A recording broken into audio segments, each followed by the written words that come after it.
its influence in forming his manner. It is mostly in shadow.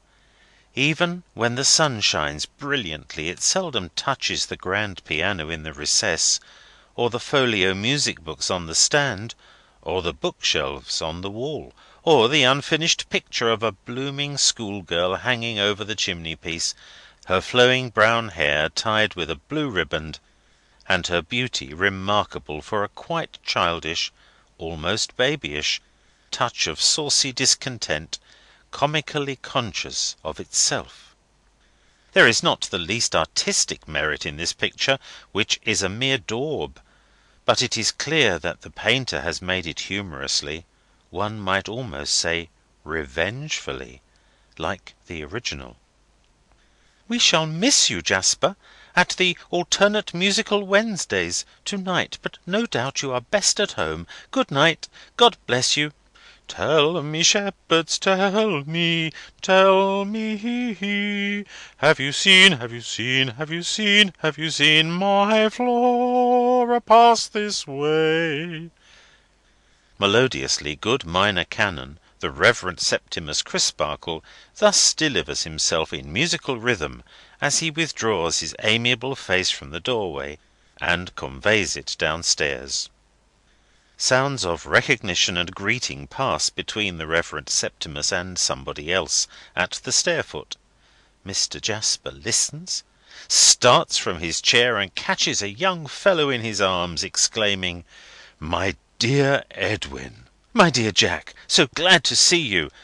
Get off your greatcoat, bright boy, and sit down here in your own corner. Your feet are not wet? Pull your boots off. Do pull your boots off." "My dear Jack, I am as dry as a bone. Don't moddley-coddley, there's a good fellow. I like anything better than being moddley-coddled." With the check upon him of being unsympathetically restrained in a genial outburst of enthusiasm, Mr. Jasper stands still, and looks on intently at the young fellow, divesting himself of his outward coat, hat, gloves, and so forth. Once for all, a look of intentness and intensity, a look of hungry, exacting, watchful, and yet devoted affection, is always now and ever afterwards on the Jasper face whenever the Jasper face is addressed in this direction.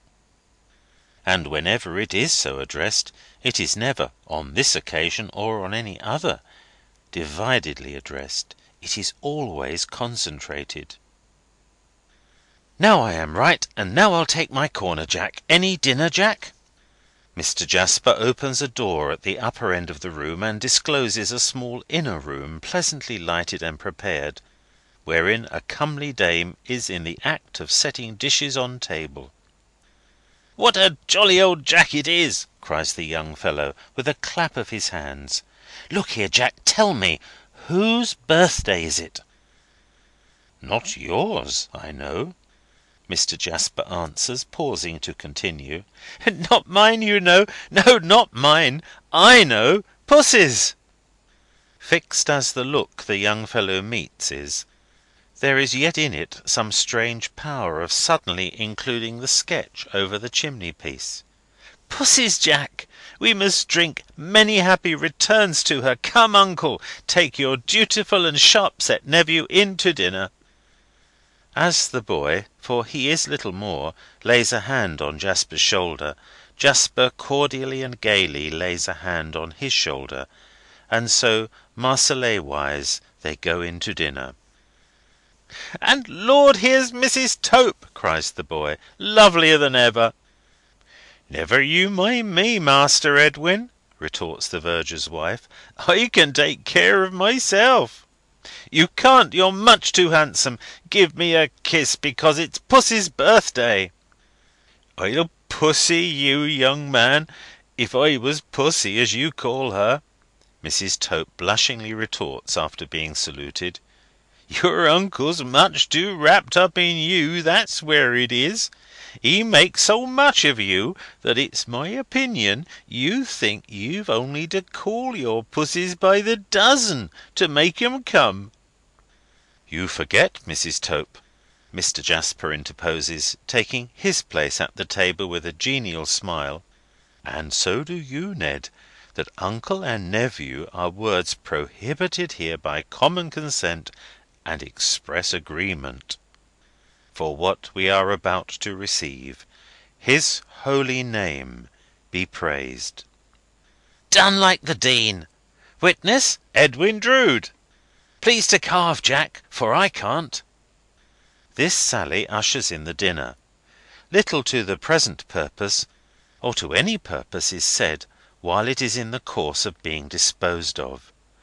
At length the cloth is drawn, and a dish of walnuts and a decanter of rich coloured sherry are placed upon the table. "I say, tell me, Jack," the young fellow then flows on, "do you really and truly feel as if the mention of our relationship divided us at all? I don't." "Uncles, as a rule, Ned, are so much older than their nephews," is the reply, "that I have that feeling instinctively." "As a rule, may be. But what is the difference in age of half a dozen years or so? And some uncles in large families are even younger than their nephews. By George, I wish it was the case with us." "Why?" "Because if it was, I'd take the lead with you, Jack, and be as wise as Begone dull care, that turned a young man grey, and Begone dull care, that turned an old man to clay. Halloa, Jack, don't drink." "Why not?" "Asks why not, on Pussy's birthday, and no happy returns proposed? Pussy, Jack, and many of 'em. Happy returns, I mean." Laying an affectionate and laughing touch on the boy's extended hand, as if they were at once his giddy head and his light heart, Mr. Jasper drinks the toast in silence.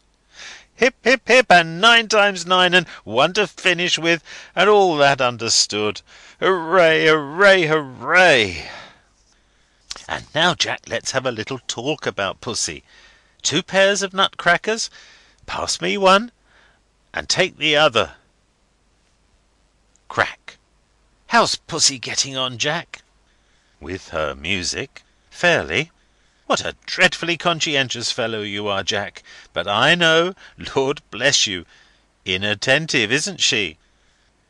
"She can learn anything, if she will." "If she will! Egad, that's it! But if she won't?" Crack. On Mr. Jasper's part. "How's she looking, Jack?" Mr. Jasper's concentrated face again includes the portrait, as he returns, "Very like your sketch indeed." "I am a little proud of it," says the young fellow, glancing up at the sketch with complacency, and then shutting one eye and taking a corrected prospect of it over a level bridge of nutcrackers in the air. "Not badly hit off from memory. But I ought to have caught that expression pretty well, for I have seen it often enough." Crack. On Edwin Drood's part. Crack. On Mr. Jasper's part.